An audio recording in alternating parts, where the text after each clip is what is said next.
Okay, now through this slide we will talk about the effect of drugs on isolated frog heart. This will be the second experiment of pharmacology B pharmacy fifth semester, right? So starting from the requirement, what we require, animal as given in the aim, we require frog, instrument for frog heart. Basically all the experiment of heart, most of the time it is performed through an apparatus called Langen-Droff apparatus, and a special lever that we use in case of heart is Starling heart lever, kymograph we use, and frog board pithing needle, and the physiological salt solution we use, as we are using frog's heart, so specifically we require frog's ringer solution. As we are going to check out the effect of potassium chloride, epinephrine, norepinephrine, isoprenaline, propranolol, acetylcholine, calcium chloride, and atropine sulfate. So starting from theory, right? So first, as we are going to check the effect of, basically start from epinephrine, norepinephrine, isoprenaline, and propranolol. So first, epinephrine is a sympathetic drug. Norepinephrine is also a sympathetic. It is present in the sympathetic outflow. Isoprenaline is a also sympathetic drug, right? And propranolol is a sympatholytic drug, beta adrenergic blocker. So all the adrenergic drug, usually we know, student know that they are responsible for increasing heart rate, but there is a minor difference that each student should know.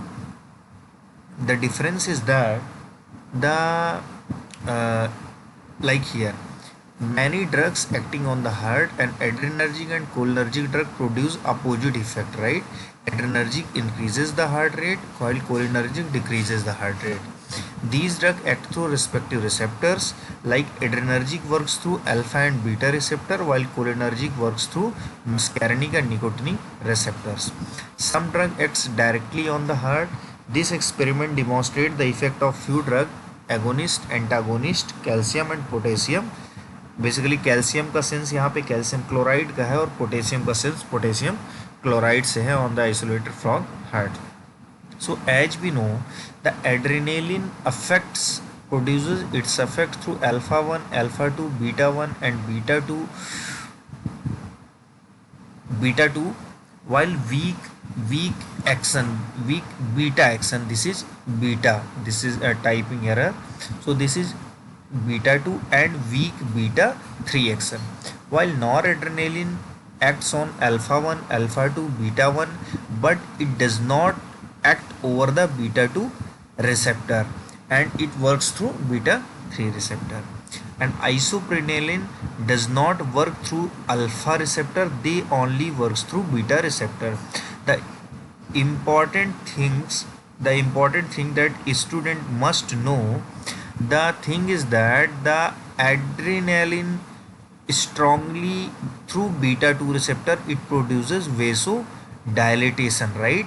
And vasodilatation through adrenaline, when adrenaline binds with the alpha 1 and beta 2 receptor, alpha 1 and alpha 2 responsible for vasoconstriction, this will be present directly on the heart. This produces the increase in heart rate, and this is in the blood vessels of like skeletal muscles. So when adrenaline works through alpha and beta 2 receptor, final response strong receptor is the beta 2 receptor, so final outcome will be through beta 2, right? अगर adrenaline alpha, चूंकि adrenaline alpha और beta दोनों के through work कर रहा है, तो predominate जो करेगा वो बीटा 2 का एक्शन कर रहा है, राइट? अल्फा और बीटा 2 को अगर रिलेट करें, और 2 मिनट के लिए हम बीटा 1 को साइड में रखें, राइट? तो बीटा 2 के थ्रू वैसोडाइलेटेशन देगा, और वैसोडाइलेटेशन होने के बाद जब पेरीफेरी में स्केलेटल मसल में वैसोडाइलेटेशन होगा तो डिक्रीज इन बीपी, और अल्टीमेटली अगेन क्या होगा, that is responsible for increasing the heart rate. तो अल्टीमेटली हार्ट रेट इंक्रीज होगा। नॉर एड्रेनालिन में वैसो कॉन्स्ट्रिक्शन होगा अल्फा के थ्रू, बीटा 2 यहाँ पे कोई एक्शन नहीं दे रहा है, इट मीन्स वैसो डायलेटेशन नहीं होगा। चूंकि यहाँ पे वैसो कॉन्स्ट्रिक्शन होगा और वैसो कॉन्स्ट्रिक्शन से डायस्टोलिक बीपी क्या होगा, इंक्रीज होगा, और जब डायस्टोलिक बीपी इंक्रीज होगा तो उसको मेंटेन करने के लिए हार्ट रेट स्लो होगी, जो कि एक रिफ्लेक्स एक्शन होगा। डायरेक्ट एक्शन बीटा 1 के थ्रू हार्ट रेट बढ़ेगी, लेकिन रिफ्लेक्स एक्शन जो होगा through the effect of alpha 1 and alpha 2 वो हार्ट रेट को स्लो करने के लिए होगा। आइसोप्रेनालिन अल्फा बीटा दोनों पे एक्ट करता है, लेकिन एड्रेनालिन और नॉर एड्रेनालिन आइसोप्रेनालिन केवल बीटा पे एक्ट करता है, बीटा 1 और बीटा 2 पे करेगा। तो बीटा 1 पे ये हार्ट रेट बढ़ाएगा, बीटा 2 से वैसोडायलेटेशन करेगा। चूंकि इसकी पोटेंसी एड्रेनालिन और नॉर एड्रेनालिन से मोर पोटेंट होता है आइसोप्रेनालिन, तो चूंकि बीटा 2 के थ्रू जो वैसोडायलेटेशन होगा, डिक्रीज इन बीपी होगा, डायस्टोलिक बीपी, उसका reflex heart rate, intense heart rate increase होगी। मीन्स अगर हम मैक्सिमम हार्ट रेट इंक्रीज करने की बात करें तो that will be in the isoprenaline. Now this is the normal thing that I explained in this through this lines. Okay, now when adrenaline is given by slow IV infusion or subcutaneous route, it causes increase in systolic pressure due to cardiac contractile force and increases in cardiac output, but decreases in diastolic pressure due to beta 2 receptor of skeletal muscle causing vasodilatation. The alpha adrenergic action increases systemic and pulmonary vascular resistance, increasing both systolic and diastolic blood pressure. Norepinephrine induces reflex bradycardia due to increased BP, right, through alpha action. Alpha action से vaso constriction होगा, vaso constriction से BP बढ़ेगी, उसको normalise करने के लिए heart rate slow होगा, it means reflex bradycardia होगा। Isoprenaline causes rise in systolic but marked fall in diastolic BP. Marked fall in diastolic BP का मतलब है चूंकि इसकी पोटेंसी एड्रेनालिन से भी ज़्यादा है, तो बीटा 2 का stronger action mark diastolic BP होगा, डिक्रीज होगा, तो रिफ्लेक्स अगेन स्ट्रॉन्गर बीटा, ये स्ट्रॉन्ग होता है इस दोनों के कंपैरिजन में, strongly increase cardiac rate and force of contraction. This diagram is representing the cardiovascular effect of adrenaline, noradrenaline and isoprenaline. Like here representing, this is peripheral resistance. As we know, in the case of epinephrine, decreases the peripheral resistance because we are considering beta 2 receptor as a stronger receptor in comparison to alpha receptors. So systolic pressure is increased and diastolic pressure is decreased. Systolic pressure means heart rate is increasing through beta 1 receptor and diastolic pressure is decreasing because of beta 2 action. So this is heart rate, heart rate, systolic pressure is increasing, this is systolic pressure is increasing, and this representing diastolic pressure is decreasing, right? So epinephrine ultimately increases the force of cardiac contraction, so this is showing the force of cardiac contraction. Now in case of norepinephrine, as we know, it does not produces the beta 2 action, only it produces through the alpha action. So norepinephrine constrict all blood vessels causing increased peripheral resistance, and peripheral resistance यहाँ पे क्या हो रहा था, decrease हो रहा था, क्योंकि यहाँ हम बीटा 2 एक्शन की बात कर रहे थे। यहाँ पे बीटा 2 एक्शन है नहीं, ओनली क्या है, अल्फा एक्शन, तो अल्फा एक्शन प्रीडोमिनेट कर रहा है इससे peripheral resistance in comparison to adrenaline. Now हम इसमें बात करेंगे, यहाँ पे डायस्टोलिक बीपी डिक्रीज कर रहा था, सिस्टोलिक बढ़ रहा था, जबकि यहाँ पे थ्रू द बीटा 1 ये सिस्टोलिक बीपी बढ़ेगा, और चूंकि बीटा 2 पे ये एक्ट नहीं कर रहा, केवल अल्फा पे एक्ट कर रहा, अल्फा 1 पे पेरीफेरी में, तो यहाँ पे डायस्टोलिक बीपी भी इंक्रीज होगा।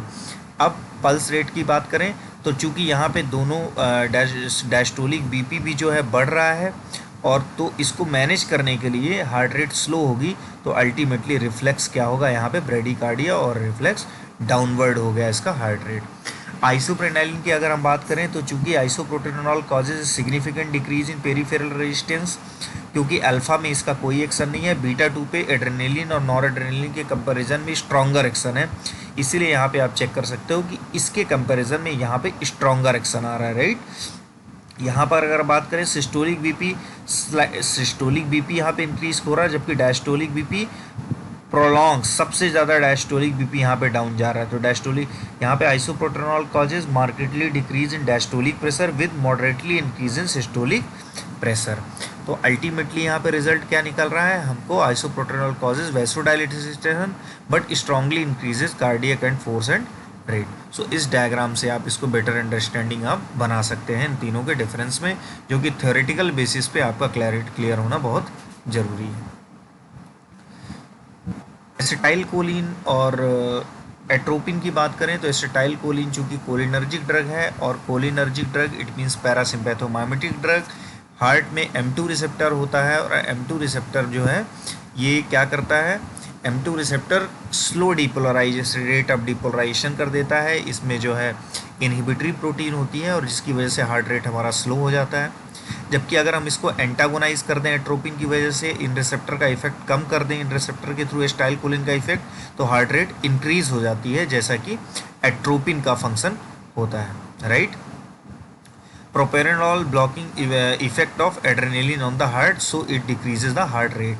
कैल्शियम क्लोराइड की अगर हम बात करें तो कैल्शियम क्लोराइड हार्ट रेट को स्टॉप कर सकता है ड्यूरिंग सिस्टोल की पोजीशन में। चूँकि सिस्टोल की पोजीशन में चूँकि कैल्शियम के ज़्यादा प्रेजेंट होने की मतलब कंटिन्यूस टिटैनी जैसी स्टेट आ जाएगी, और कंटिन्यूस टिटैनी जैसी स्टेट को इन केस ऑफ हार्ट में हम सिस्टोल के रूप में कंसिडर करेंगे। और सिस्टोल ये बेसिकली कैल्शियम क्लोराइड के प्रेजेंस में हाई डोज में increase systolic force of contraction, जबकि अपोजिट पोटेशियम क्लोराइड में heart may stop at diastole if dose is high and decreases the resting membrane potential because potassium is responsible for maintaining the RMP.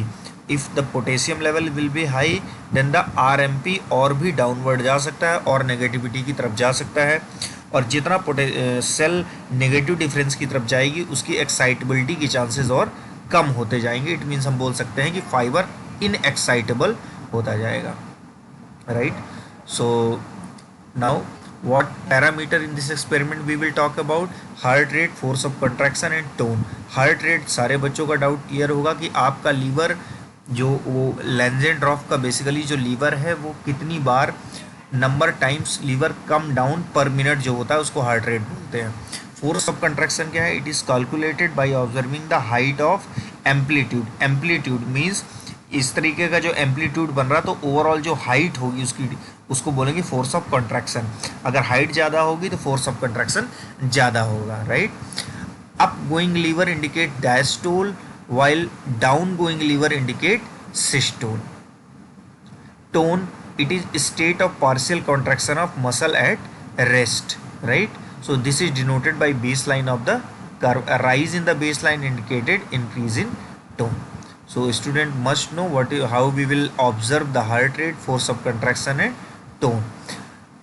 Recording के बाद अगर हमको कोई drug देने के बाद उसके गैप में हम उसको प्रॉपरली उस ड्रग की वॉशिंग करेंगे, और वॉशिंग करने के बाद उसको अगर उस किसी पर्टिकुलर डोज पे उस ड्रग का इफेक्ट नहीं आ रहा तो उसकी डोज को हम इन्हांस करेंगे। प्रिकॉशन के लिए हम इसमें देखते हैं कि syringe should be wash before injecting each drug and drug should be injected near to the cannula. Heart must be kept wet by continuously pouring Ringer solution, because हम फ्रॉग सर्ट की बात कर रहे हैं, and no air bubble should be present in the tube. Procedure में हम heart basically जो frog होगा उसको पिथिंग करेंगे और उसका हार्ट आइसोलेट करके उसको फ्रॉग रिंगर सोल्यूशन में रखेंगे। देन हम उस हार्ट को प्रॉपरली लैंजन ड्रॉप में माउंट करेंगे, और माउंट करने के बाद हम उसमें हम उसको रिंगर सोल्यूशन को भी परफ्यूज करते, रिंगर सोल्यूशन को एक्सपोज करते रहेंगे ताकि वो हार्ट के टिश्यूज जो हैं वो डाई ना करें। और उसके बाद हम प्रॉपरली उससे लीवर को कनेक्ट करके ड्रम से अटैच करेंगे, और प्रॉपरली हम उसको ड्रग देने के बाद उसका कॉन्ट्रैक्शन रिलैक्सेशन का response, heart rate, force of contraction और टोन को चेक करेंगे through the DRC। Like by using the XFORM series software, this is the diagram that I took.